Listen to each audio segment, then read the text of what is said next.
Hey y'all, this is the OSUIT Library, and today we're going to talk about how to read a textbook effectively.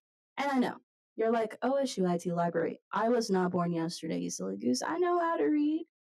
And you're right, you do. But when it comes to reading and studying, etc., college and high school are very different from each other. In college, you'll be responsible for keeping up with any reading the instructor assigns.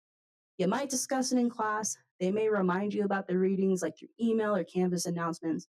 That's just not always going to be the case. It's ultimately going to be up to you.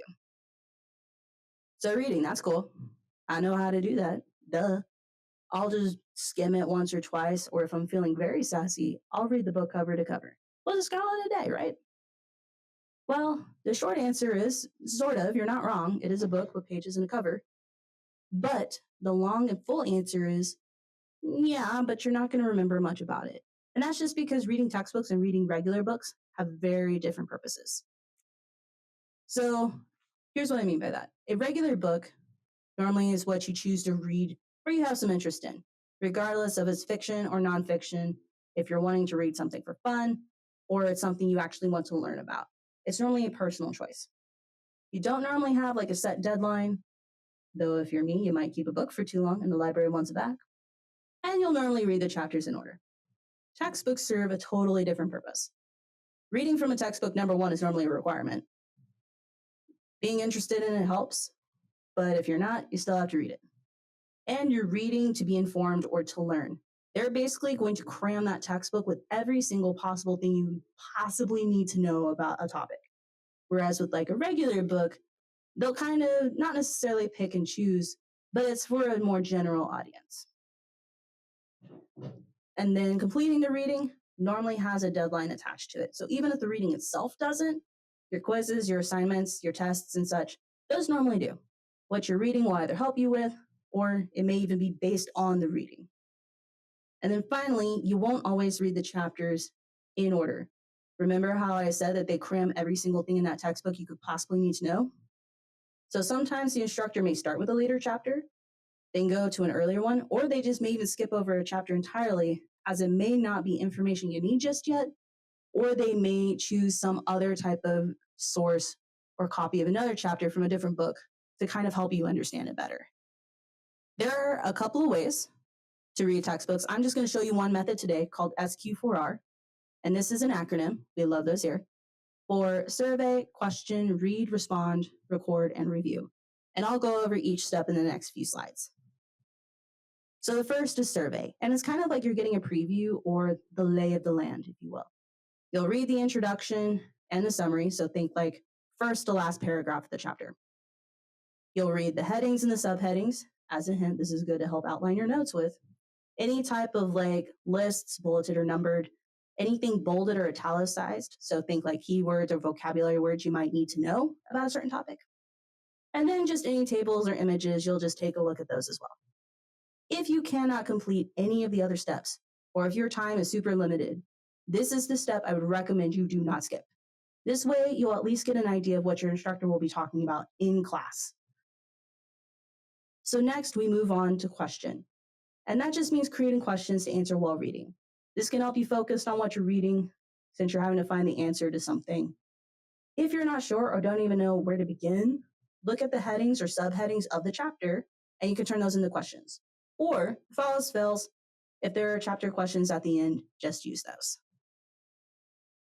So now we get to read. And very important for not just reading textbooks, but just college in general, chunk your reading or studying. So what I mean by that is don't do all of your reading or studying, also known as cramming, in one shot. If you can help it. Not always possible, and I totally get that. What will happen is you'll read or study in that short of a time frame, so you'll cram, and then you will promptly forget everything that you read, pretty much the next day. Kind of like how when you take a test and the moment you're done and you walk out the door, your brain just starts throwing that information that you had to remember in the garbage. That's what's going to happen if you read in a short period of time. So what I normally did was I carved out time pretty much every day to read. Sometimes it was an hour, sometimes it was 10 minutes, especially when I was teaching and working full time. I would look at everything I had to read and I would add up the total amount of pages. And then I would just divide that by the amount of days I had to read. So normally it's like I would have about 200 to 250 pages a week, and I would divide that by 5 or 6. I would normally leave like one day alone just for a breather. And then I just average it out. And then I would put that amount of pages I need to read in a planner on each day so that I could remember. Nowadays, I use a bullet journal. I review books part time, so I also have to chunk my reading since it's undated, and I can just kind of draw up my schedule and highlight where I have time to be able to read. The other important part that I would argue is do not take notes at this time. Now, granted, if you remember things better or you're more focused when you take notes while you read, or it's a super familiar topic to you, go for it. But the reason I argue against it is that you're trying to understand what you're reading in that first pass through. And that already takes up a lot of your time because you're trying to remember certain concepts, you're trying to understand those certain concepts. When you start adding notes into the mix, now you're asking your brain to not only understand it, not only to be familiar with it, now you're asking it to prioritize or determine what information is important enough to take notes. And this can be incredibly taxing, especially if the topic is difficult or new to you. You'll likely get overwhelmed or burnt out. Your notes may not be the best. They may be really hard to organize or to read. So wait first before taking notes. So now that we've finished reading, we're going to respond. So remember the questions I mentioned like a few slides ago that you made? Now you're going to answer those questions and try answering them in your own words.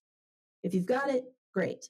If you can't answer them or you have some difficulty answering them in your own words, reread the chapter or the certain sections, but also look at what else your instructor has posted. So such as PowerPoints, some instructors will upload their videos of their lectures, especially if it's an online class. Those will help, or if all else fails, just ask your instructor for extra help. So now we get to take notes. Write the notes in your own words and just think about it this way. How would I use this information and what would I need to know? So for nursing, how would I use this information and what would I need to know for things like case studies, dosages, any type of tests that you would recommend be run, or anything like that? Lastly, review. Review your notes. Take any practice tests if they're available to you. If you haven't tried answering the end of chapter questions, try answering those with your notes or in your own words if you haven't done that already. So some other tips that are pretty general. Number one, use your syllabus to guide your reading. Most syllabi, syllabus plural, will have course or learning objectives for sure for the entire course, so like the entire semester, but a lot of them will actually have it broken down into weekly objectives, which your reading will cover. You can also use those weekly objectives as your questions to answer once you finish reading the chapter or the questions you'll create before you start reading in general. Number two, I would suggest you overestimate how long something will take for any task, not just reading. I normally tack on an extra 10 to 15 minutes onto the time I think it'll take. For some of you, you may be great at estimating how long something will take. I am definitely not. And there are just times where it's going to take longer than you expect. Like if there's a certain topic that's difficult, if the reading is super dry, if you keep having to like get up or do some other tasks and then sit back down, it'll just take a little bit longer than you expect. Number three, use the PowerPoints and lecture to guide your reading. So see what your instructor goes over during class time and then reread those sections in the book to help you focus your reading. Same with like the PowerPoints. Lastly, and if you take nothing else from this, then take this underlined sentence here at the bottom. Something is better than nothing. The fact of the matter is that things happen, life happens, and there are just times that our time is incredibly limited, or we just aren't able to complete the reading in its entirety, or we just may not even have time to read at all. So even if it's like 5 minutes of skimming, or you have to wait until after class to read the chapter, then that's just what you have to do. Black and white thinking like, well, I can't read the full hour I had planned today, so I guess I'm just not going to read at all. Or comparing yourself like to your classmates, for example, it's going to make things way more difficult in the long run. And not just in college either. This is also just going to be out in the workforce. So there's your free life lesson of the day from OSUIT Library. Just a couple of extra things. Number one, if you have questions about what I've gone over here, if you need help finding information on a certain topic, or you just want to rant and rave, because like, let's face it, college transitions are stressful. And I mean, really, life is just stressful in general, let's be honest. So there's a couple of ways you can contact us for that. Number one, our library hours are from 7 a.m. to 5 p.m. Monday through Thursday, and then Friday from 7 a.m. to 4:30 p.m. Saturdays and Sundays, we are closed. Number two, we do have a text to librarian service for OSUIT. So just text OSUIT to the number listed up there. And generally in about 24 hours, for weekends, expect closer to like 48. There will be a librarian that will help you answer that question. And it can just be more than simple questions like when is library open? I mean, I have answered everything from when is library opened, obviously, to when can I drop a class? When is spring break? I have even helped people with research questions. So for example, I think last year or like a year and a half ago, I had a student ask for information on C sections and where to find that information, or like information on hunting regulations, especially for certain species. I answered all of those through text.